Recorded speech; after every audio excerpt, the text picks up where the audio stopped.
what He's given me. Man, I enjoy these youngins.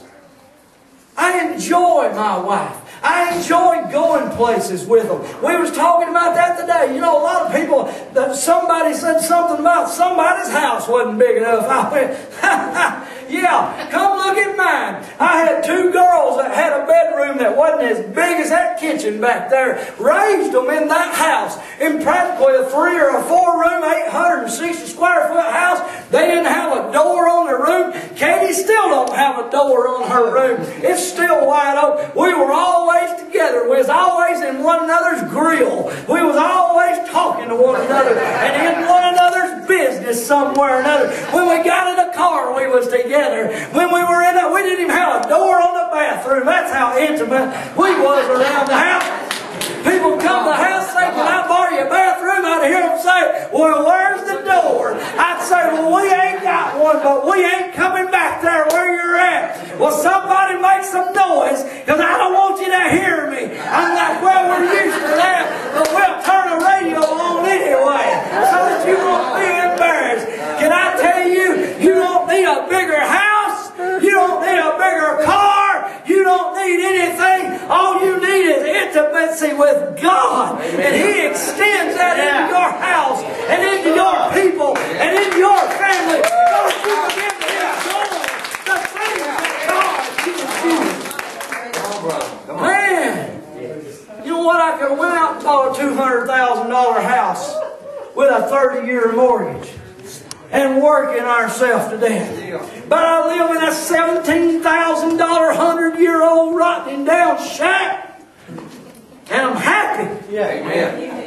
Had a doctor come down to the house the other day. I blew a gun for him. I rebuilt it for him. And you know, my house, it doesn't give a great impression when you first pull up. I have to make up for it in my personality.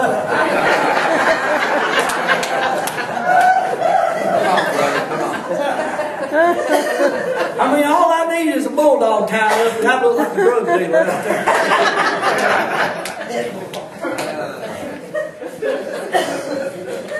I mean, when the Harley Davidson sitting in the driveway is the nicest thing there is around there. You can borrow a motor.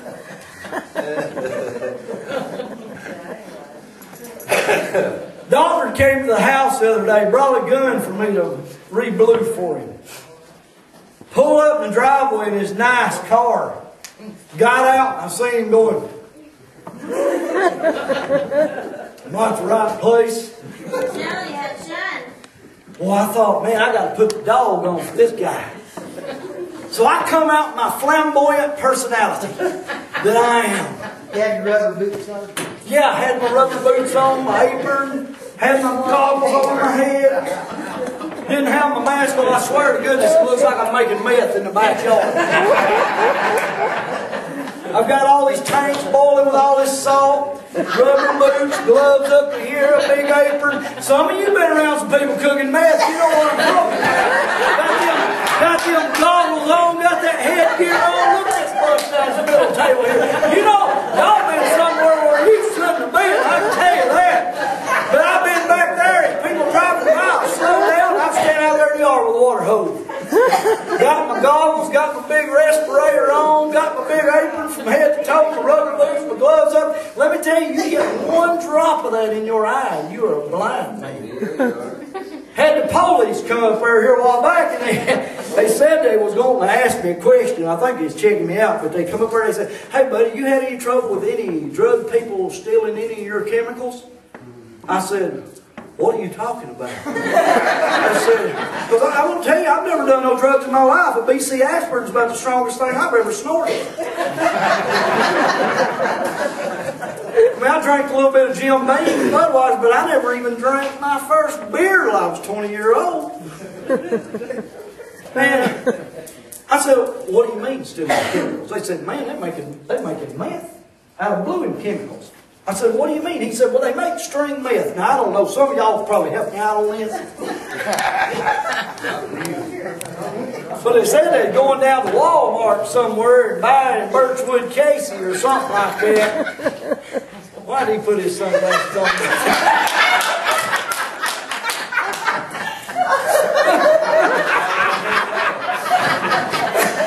But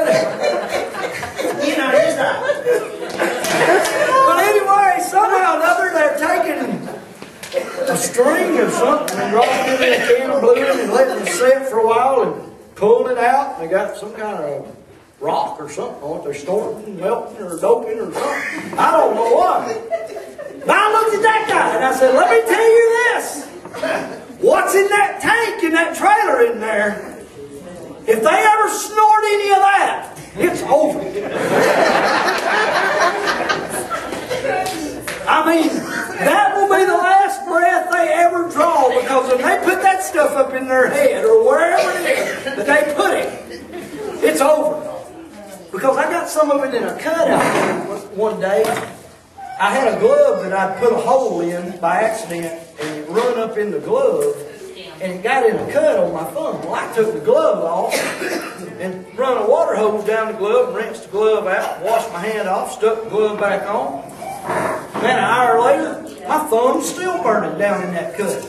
Take the glove off, go in the kitchen and get the dishwashing soap. I dishwashed my hand. By this time I could feel it. It's eating the fingerprints off the end of my fingers.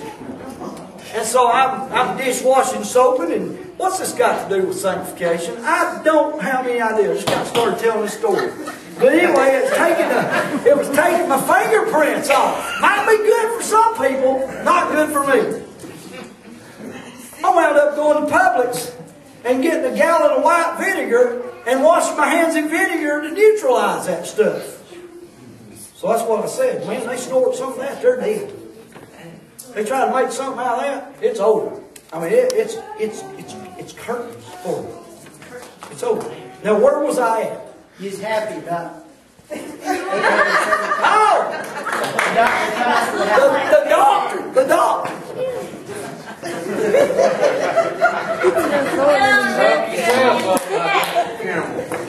So the doctor gets up there with me, and we're sitting there, and we're talking. And he starts talking to me, and I start talking to him. And we start talking about the things that God's blessed us with. And I got to tell him about my church, you guys. He'd been keeping up with y'all some on the internet. You know, I don't know whether y'all realize or not, but y'all got a following. Y'all got people that literally get up on Friday and Saturday, and some people on Sunday that get on YouTube and watch this service. You can thank this lady right here, because amen.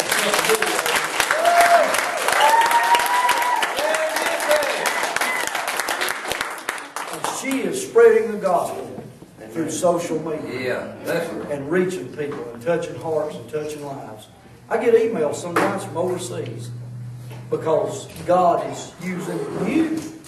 He's using you for being here and being a part of this. So I get up in the office, I get up there and I start talking to this doctor, and I'm telling him about the church, I'm telling him about my jobs that I do, the different things I do, I'm telling him about my family.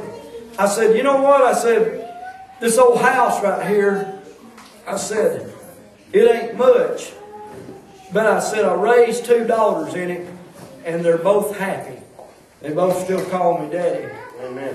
They both know that they got a key to the door. They can come home when they want to. They can pile up when they want to.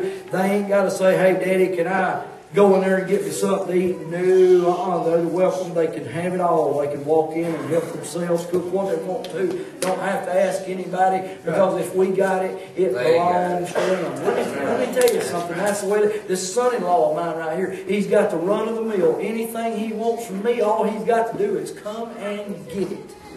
That's family. That's family. That's love and the blessing of family. I said, this old house that I got here, it ain't much. To an earthly standard, it's a rotten down shack. Needs a bathroom in it. We tell Josh all the time, Josh, be careful in that bathroom. You go through the floor. Josh, you know your experiences with going through floors. Not a good thing. But I told him, I said, you know what? Don't need to go there. But I said, you know what? I'm 49 years old, and this place was paid for when I was 29. I said I hadn't had a house payment in 20 years. I hadn't had a car payment in longer than that. Everything you see sitting out here in this yard, these campers, the barns, everything is paid for. Every single bit of it is paid for. I said, because Jesus Christ was faithful. We paid our tithe. Man, we paid tithe when we didn't have money to pay tithe. But God is faithful. God is faithful. When you make your mind up that it's Jesus Christ and nothing else in your life. When you go home tonight and you sit down in your chair and you're maybe tempted to watch something on television that doesn't glorify Christ, make your mind up. It says, I will not partake of something of the world that does not glorify Jesus Christ. I've talked about this music business, how that I've struggled with playing the secular music versus the gospel music. And I was telling Mike this evening, I said about 2 years ago, I finally kind of had a breakthrough in this thing where God took all that desire away from me and actually made me miserable when I did it. You see, you come to a place where God sanctifies your life in such a way that you love Him more than you love anything because He's dwelling in here and you love Him. Stand with me now. Y'all just stay.